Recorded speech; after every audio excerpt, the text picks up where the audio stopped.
તમને બધાને તમારા મિત્ર દિવસની વ્યાસપીઠ તરફથી હાર્દિક શુભેચ્છાઓ છે બાપ.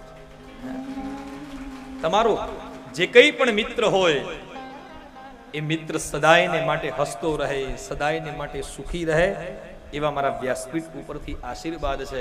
પણ આ વાત નીકળીને એટલે એટલું કહીશ કે મિત્ર કેવો હોવો જોઈએ સાહેબ.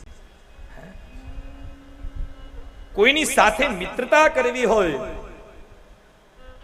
તો એના ઉદાહરણ અનુરૂપ એટલું જ કહી શકાય કે મિત્ર કરવો હોય ને તો સુદામા જેવો કરજો, મિત્ર કરવો હોય તો કૃષ્ણ જેવો કરજો, મિત્ર કરવો હોય ને તો કર્ણ જેવો કરજો.